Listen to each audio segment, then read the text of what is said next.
itu marah yang menutup akal. Karena banyak orang-orang akhirnya cari fatwa supaya talak yang dia ucapkan itu tidak sah. Dia berdalil mengatakan, saya marah waktu itu Pak Ustadz. Marah yang mana? Ini kan tadi standar marah yang mana itu yang sulit untuk ditetapkan. Kalau marah yang sampai puncaknya saya nggak sadar dengan saya ucapkan, nggak jatuh. Tapi kalau marah, ya saya marah, saya sadar gitu Ustaz, bahwa saya menceraikan istri saya. Tapi saya nggak kuat Ustaz, nahan diri Ustaz. Dan ini buat para wanita tadi, kalau suaminya sedang emosi, sedang marah, jangan memancing. Suaminya ngancam, umpamanya, engkau kalau tetap nggak nurut, saya ceraikan nanti. Ini kan masih ancaman, belum ya? Loh, ceraikan sekarang saja. Sekarang. Ada perempuan yang memancing jemaah. Loh, suami ditantang, jadi jemaah. Maka tadi tolong wanita kalau suaminya marah, tahan. Karena ana lebih condong kepada pendapat jumhur ulama yang mengatakan jatuh cerainya. Ada sebagian mengatakan enggak, tapi jumhur ulama berpendapat jatuh. Apa dalilnya? Ya, tadi hadis Khawlah yang dizihar sama suaminya dalam kondisi marah. Dan ternyata ada konsekuensi hukumnya. Kemudian orang yang marah itu mukallaf. Selama akalnya ada sama dia, dia itu mukallaf. Artinya mukallaf itu segala tindakan yang dia lakukan itu akan dihisap. Penanya malaikat tidak diangkat. Yang diangkat itu cuma dari 3 orang. Majnun, yang tidur, sama yang belum balik. Nih orang marah, mukallaf dia. Makanya dilarang marah. Dan ketika Allah Azza wa Jalla menyebutkan tentang orang-orang yang bertakwa itu, apa kata Allah? Wal kadhiminal ghaidh. Orang yang menahan emosinya. Nabi SAW nih buat yang suka marah. Nabi SAW nggak pernah marah jamaah untuk dirinya. Beliau baru marah kalau agama yang dilanggar, syariat yang dilecehkan, baru beliau marah. Sedangkan kita kebanyakan marahnya untuk dirinya dan hampir tidak pernah marah untuk agamanya. Tidak pernah marah untuk agama. Coba antum lihat, kapan ana marah buat agama ya? Yang ada untuk diri kita. Dibully marah, dimaki marah, dibantah marah. Dan ini nasihat buat para suami ya. Iya, kita tahu istri nggak boleh kurang ajar. Istri nggak boleh bantah. Tapi kalau itu terjadi, antum sebagai pemimpin hendaklah memahami kondisi dia. Boleh jadi dia sedang datang bulan. Karena kejiwaan perempuan ketika datang bulan itu labil. Mudah marah. Kemudian boleh jadi ada sebab lain. Ini emak diganyang sama anaknya, tahu-tahu bapaknya datang ganyang juga. Akhirnya sang ibu membantah sang bapak atau sang suaminya. Jadi ingat,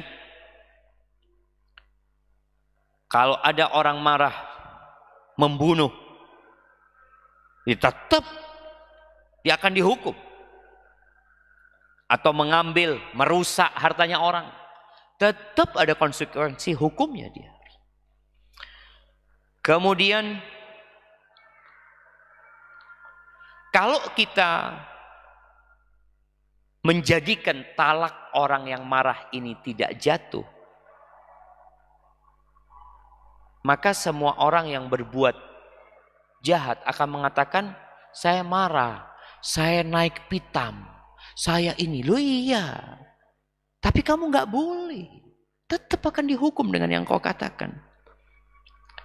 Kemudian dalam kondisi marah atau ridho atau sedang kondisi senang, hukumnya sama. Karena urusan talak ini juga kondisinya mau main-main, mau serius, jatuh. Baik, ada yang mengatakan nggak jatuh talak itu dalam kondisi marah yang pertengahan tadi. Ini pendapat Ibnul Qayyim rahimahullahu taala, dan mungkin kalau antum membaca fatwa Syekh bin Baz dan Syekh bin Utsaimin, mereka juga termasuk yang mengatakan tidak jatuh. Jadi kalau nanti antum baca fatwa Syekh Utsaimin, enggak, Syekh Utsaimin mengatakan enggak jatuh. Iya, betul. Tapi jumhur ulama berpendapat jatuh. Karena memang tadi bagaimana standarnya, bagaimana membedakannya. Hadza wallahu a'lam bishawab. Kita dengarkan azan dulu.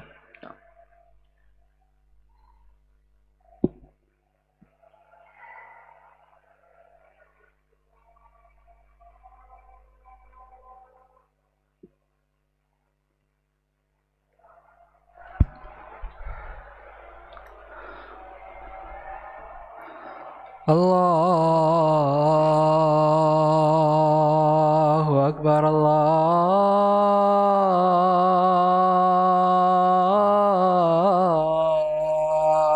Akbar.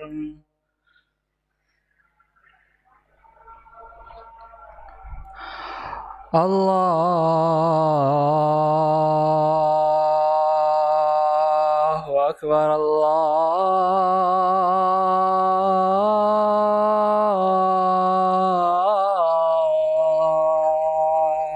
Akbar.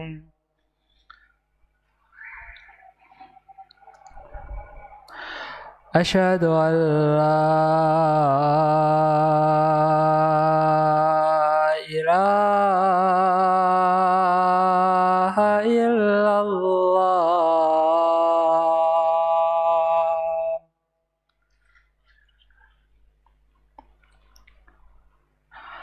Asyhadu an la ilaha illallah.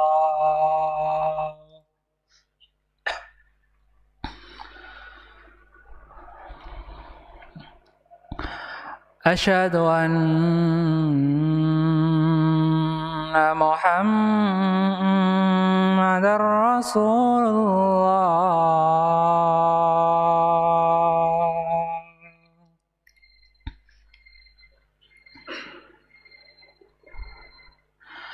Asyhadu anna Muhammadar Rasulullah.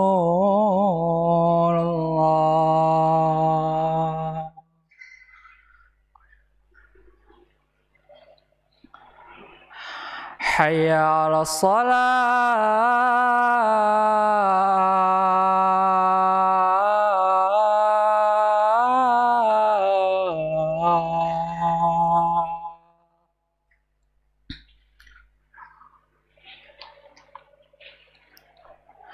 Hayya 'alas shalah.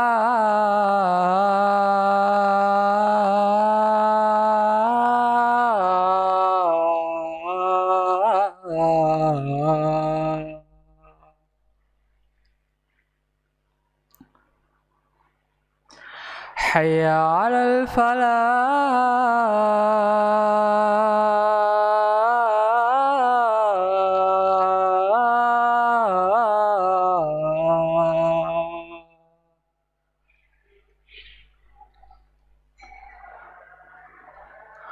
Hayya 'alal falah.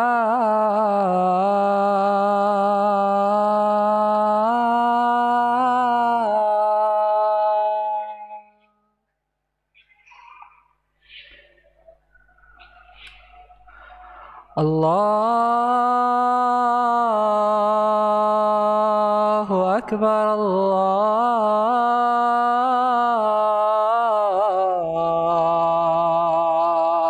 Akbar. La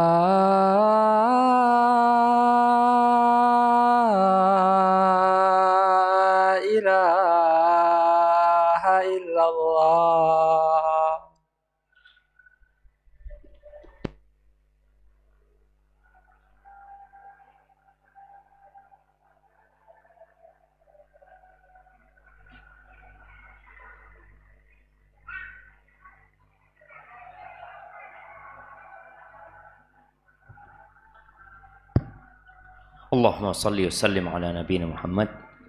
Jadi berkaitan dengan talak orang yang marah itu, hati-hati. Menurut jumhur ulama jatuh.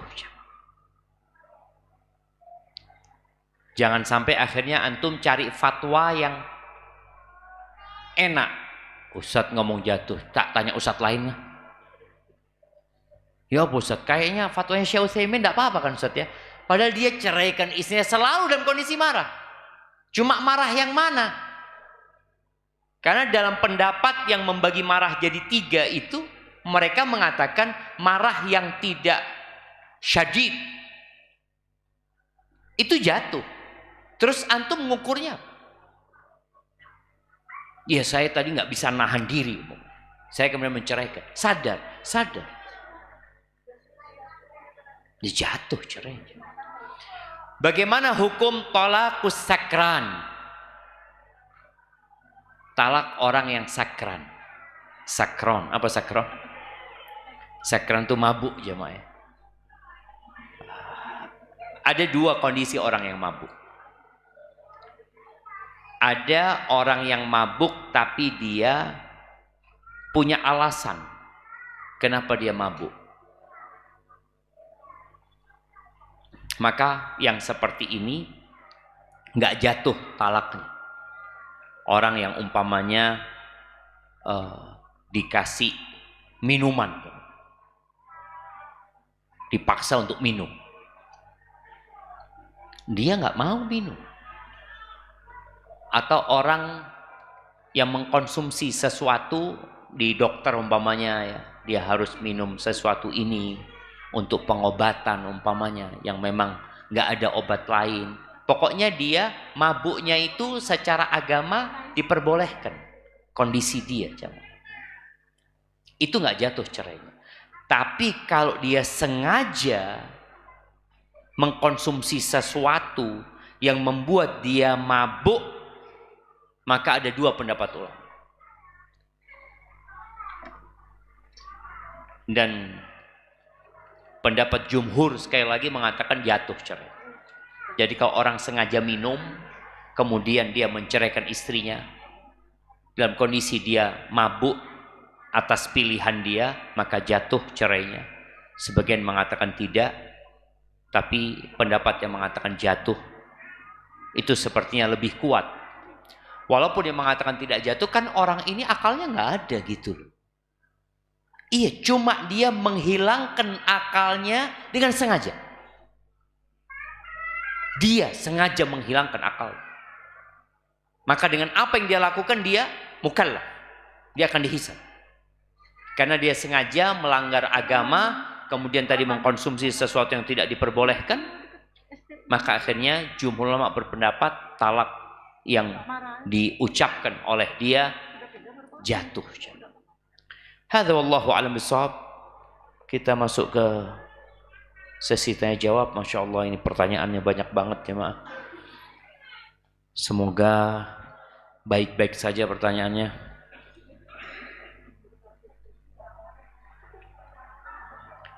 Assalamualaikum Ustaz, saya ibu dari 2 anak yang semua anak-anak saya bersekolah di Al-Irsyad. Saat ini saya dan anak-anak saya sedang ditinggal pergi tanpa pamit oleh suami. Tanpa pamit oleh suami saya yang ikut jamaah tabligh ke Pakistan. Hal ini sudah kedua kalinya dilakukan oleh suami saya dan saya tidak ingin ada yang ketiga kalinya. Apa harus saya lakukan untuk menghentikan kezaliman yang suami saya lakukan, serta amalan apa yang membuat suami saya kembali ke sunnah?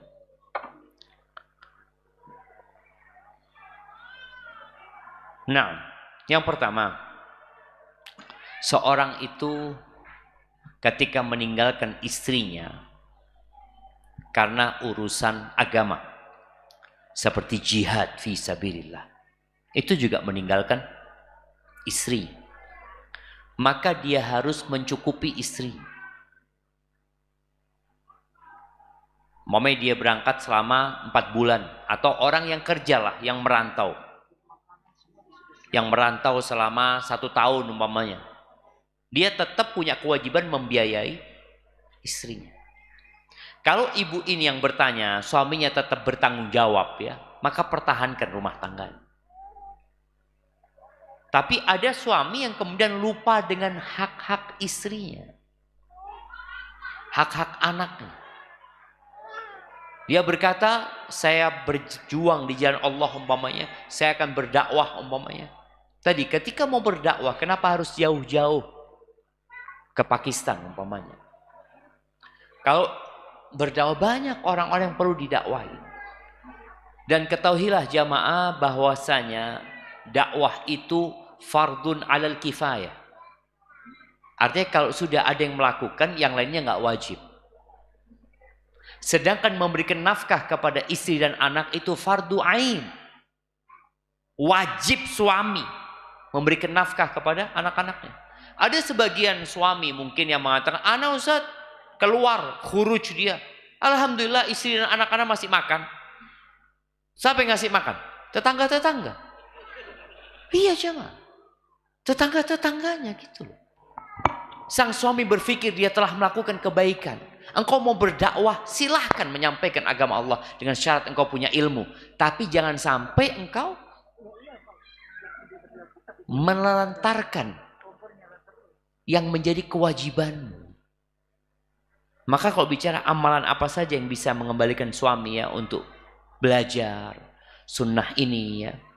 Ya, yang pertama didoakan suaminya, kemudian diajak datang kajian. Mungkin dia berpendapat bahwa yang dia lakukan inilah yang paling baik dalam agama. Tapi coba cocokkan dengan sunnah Nabi SAW. Nabi SAW mengutus para sahabat berdakwah. Ali bin Abi Thalib dikirim ke Yaman. Siapa lagi? Mu'ad bin Jabal dikirim ke Yaman. Abu Musa al-Asy'ari dikirim ke Yaman. Aminu hadil ummah Abu Ubaidah Amir bin Jarrah dikirim ke Bahrain. Ketika orang-orang itu minta orang yang dikirim untuk mengajar di sana, Nabi SAW tidak menyuruh semua sahabat, dipilih yang memang punya kemampuan untuk melakukan itu. Tapi secara umum kita wajib berdakwah jemaah. Mau itu ustadz nggak ustadz wajib berdakwah terhadap orang-orang yang menjadi tanggung jawabnya. Bapak wajib mendakwain anak-anaknya. Suami wajib mendakwain istrinya. Bos di perusahaan wajib mendakwain anak buahnya. Maka tolong yang menjadi kewajiban itu diselesaikan. Baru setelah itu ke tempat yang lainnya untuk menyampaikan agama Allah ini. Hadza wallahu a'lam bissawab. Assalamualaikum Ustaz. Ana nemuin baju. Tapi ana bilang biarin aja dulu. Siapa tahu nanti punyanya pemiliknya ambil. Tapi beberapa waktu kemudian 3 pekan berlalu belum ada yang ambil. Jadi ana ambil lalu ana cuci. Gimana hukumnya Ustaz? Jazakallah khair. Ya, kalau barang itu termasuk barang yang berharga, yang bakal dicari sama temennya, ya nggak bisa dimilikin sampai diumumkan selama 1 tahun. Dicuci nggak apa-apa, disimpan, diumumkan. Boleh jadi kita itu nggak mengumumkan jam. Baju itu di sana, orang ini nyariin, nggak tahu di mana bajunya. Antum tidak memberikan informasi. Antum biarkan situ, kita tunggu. Loh enggak. Antum kalau memang antum ingin memilikinya atau ingin menggunakannya, antum umumkan dulu. Foto, mamanya sekarang sudah nggak perlu lagi mengumumkan kalau dulu kan mengumumkan di tempat-tempat kumpulnya orang, sekarang diumumkan di mana? Status antum di medsos diumumkan. Ditunggu sampai 1 tahun. Kalau memang bajunya itu baju yang berharga. Tapi memang ada orang-orang yang bajunya ya dia sudah nggak dicari, apalagi sudah jatuh kena tanah ini, memang sengaja ditinggal. Maka tetap kalau antum tahu baju itu berharga, diumumkan dulu. Jangan kemudian antum pakai. Hadza wallahu a'lam bissawab. Bismillah, ahsanallahu ilaikum Ustaz. Izin bertanya, ana seorang ikhwan yang insya Allah akan menikah. Calon istri ana menginginkan jika setelah menikah ingin pakai cincin apa? Couple ya. Cincin sepasang. Yang mana ana dan istri ana memakai sebagai tanda kalau kita sudah menikah. Kalau memakai tanpa ada keyakinan apapun, hanya sekedar pakai saja sebagai tanda kita sudah menikah.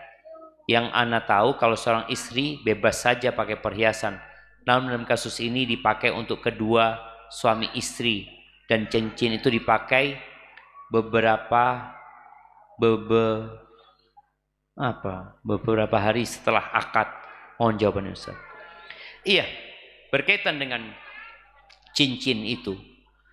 Boleh pakai cincin, bebas jamaah. Cuma yang jadi masalah ketika tadi disebutkan kita mengikuti tradisi orang-orang non-muslim. Atau kita memiliki keyakinan. Keyakinan tadi disebutkan kan? Keyakinannya pakai itu sebagai tanda sudah menikah. Dan gak boleh dilepas. Kalau dilepas berbahaya dengan pernikahan. Berarti kan ada keyakinan teman. Makanya sang suami kadangkala cincin itu nggak enak, namanya orang pakai cincin, capek dia lepas dia taruh. Istrinya tanya, "Mas, mana cincinnya, Mas?" Jangan dilepas tuh, Mas. Ini yang membahayakan. Tapi kalau sekedar mau pakai cincin sebagai kenang-kenangan, fadhol. Tapi kalau sebagai tanda sudah menikah, sehingga orang-orang itu kan dibaratkan, kalau ada yang godain, umpamanya, dia nunjukkan, oh sudah nikah. Apakah itu memang tanda jamaah? Jadi tadi yang, kalau bicara cincin sekedar memang dipakai sebagai kenang-kenangan pemberian dari suami, istri, nggak ada masalah. Tapi kalau tadi ada keyakinan sehingga harus dipakai selalu, kalau diletakkan ada sebagai tanda buruk nantinya, ada unsur tatoyur nanti di sana, maka tidak diperbolehkan. Barakallahu fikum. Ini panjang banget jemaah. Iya, kesempatan bertanya langsung buat akhwat. Aduh, takut kan kalau akhwat yang tanya. Iya, mak-mak kalau mau tanya. Baik, sebelum mak-mak tanya, anak akan bacakan pertanyaan yang panjang. Ustadz, jika pertanyaan anak agak panjang, bukan agak panjang, panjang sekali. Karena ini sangat penting bagi anak. Ahsanallahu ilaikum Ustadz. Bagaimana cara menjaga identitas diri sebagai seorang muslim ketika anak sering menghadapi pelecehan dari orang lain terkait penampilan fisik anak, seperti dipanggil seksi atau bahkan cewek oleh teman, jamaah dan sebagian asatidah di ponpes dulu, padahal anak ikhwan. Semoga Allah mengampuni mereka yang ketawa. Antum jangan ketawa. Semoga Allah mengampuni mereka yang ketawa. Jujur, ana sebenarnya bukan orang yang suka marah atau emosi, tetapi karena pelecehan seperti itu, ana merasa perlu berbicara tegas kepada siapapun yang bersikap tidak hormat baik mereka yang melecehkan ana di ponpes dulu, maupun siapapun dan dimanapun.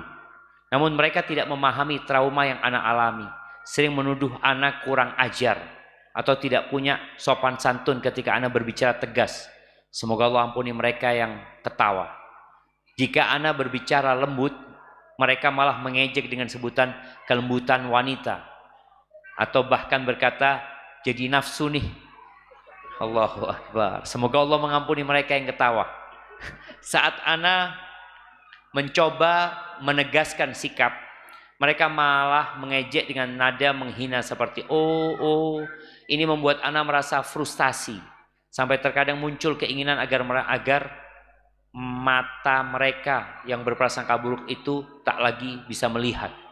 Semoga Allah mengampuni mereka. Bahkan ketika ana berbicara tentang akhwat, hal yang wajar jika seorang ikhwah tertarik kepada akhwat, mereka justru bermuka masam.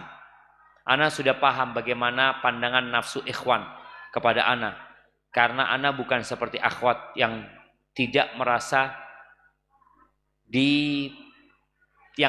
merasa dipandang nafsu oleh ikhwan. Apa nih jemaah? Bagaimana langkah yang tepat untuk menetapkan batasan menghargai diri sendiri dan menghadapi mereka yang tidak menghormati di lingkungan sosial. Karena ana khawatir kejadian seperti ini berulang di kampus ini.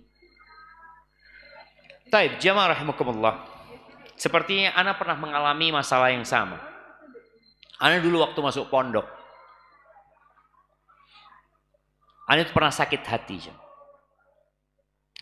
Ketika ana lagi ya sampai hari ini ana ingat ya.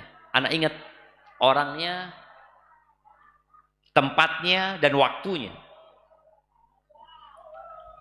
Ana ketika lagi ngambil makanan, ada seorang perempuan yang sedang mengirimkan makanan buat abangnya atau buat adiknya ke pondok, dikirimin. Lalu dia ngomong sama saudaranya ini, "Siapa Min?" "Mak Ratin," kata dia. Itu bahasa Madura. "Siapa Min?" katanya. "Kok ayu anak ini?" katanya. Loh, kita lanang dibilang ayu jemaah. Loro hati kan jemaah. Sejak itu akhirnya ana ikut bela diri. Iya, artinya tadi bicara jati diri, ana harus menunjukkan ana ini laki. Ana ikut bela diri, ana ikut lomba, ana fitness, olahraga. Yang akhirnya hilang betul jemaah. Ungkapan-ungkapan itu hilang. Maka nasihat ana buat yang bertanya ini, engkau perlu menunjukkan jati dirimu kalau engkau laki. Agar mereka tidak lagi membulimu. Maka usahakan mulai saat ini, tadi engkau berolahraga, engkau olahraga main bola bersama yang laki-laki ya, kemudian ikut bela diri, kemudian jaga tubuhmu seperti itu. Kemudian bicara ngomong sama orang.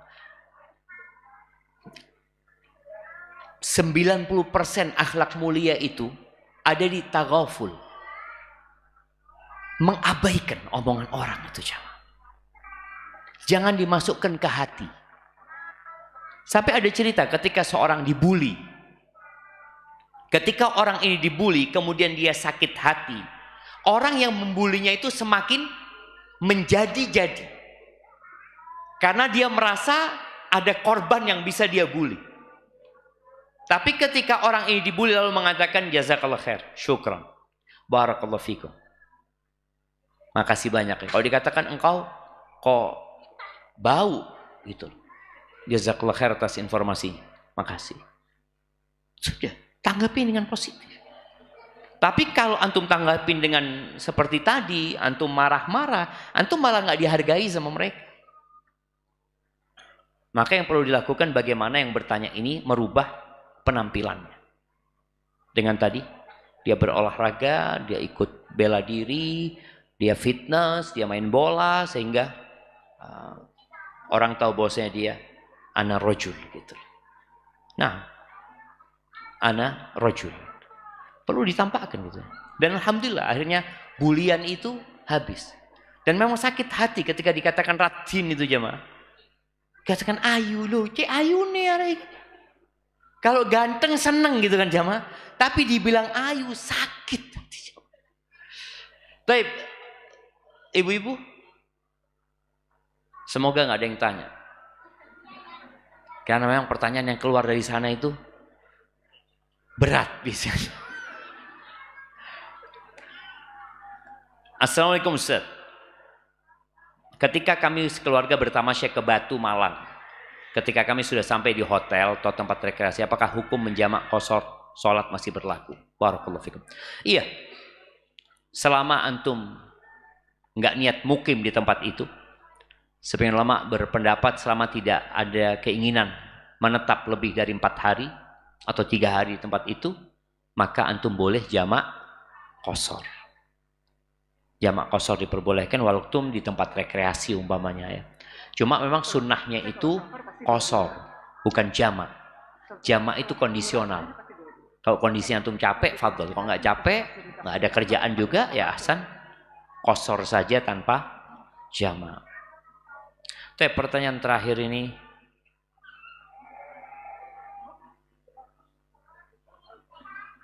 izin bertanya, hadis tentang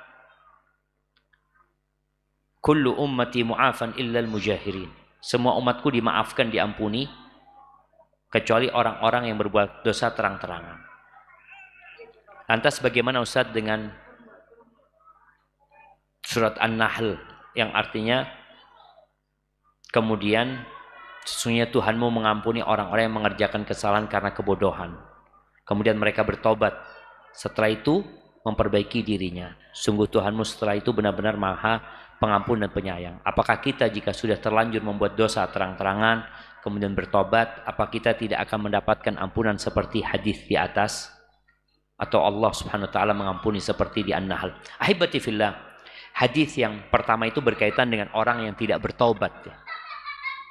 Kullu ummati mu'afan illal mujahirin. Artinya seorang yang berbuat dosa itu masih ada kesempatan untuk diampuni sama Allah walaupun dia nggak tobat. Dosa yang tidak diampuni sama Allah cuma syirik. Nah, orang yang berbuat dosa terang-terangan itu berpotensi untuk tidak diampuni. Artinya dia akan dihukum dan dimasukkan ke neraka walaupun tidak kekal di dalamnya. Namun kalau bertobat, Allah mengatakan innallaha yaghfirudz dzunuba jami'a. Allah mengampuni semua dosa. Kalau orang bertobat, mau syirik pun kalau bertobat diampuni. Jadi kalau seorang pernah berbuat dosa terang-terangan kemudian dia menyesal dan bertobat, Allah akan terima taubat dia. Tapi kalau tadi ada orang berbuat dosa sembunyi-sembunyi, kemudian dia nggak bertobat, jemaah, sampai meninggal dia nggak bertobat, mungkinkah dia diampuni? Mungkin masih, mungkin. Tahtal masyiah, kalau Allah ingin ampuni, Allah ampuni. Jadi kesempatan untuk diampuni masih ada. Hadza wallahu a'lam bissawab. Subhanakallahumma wa bihamdika asyhadu an la ilaha illa anta astaghfiruka wa atubu ilaik. Assalamualaikum warahmatullahi wabarakatuh.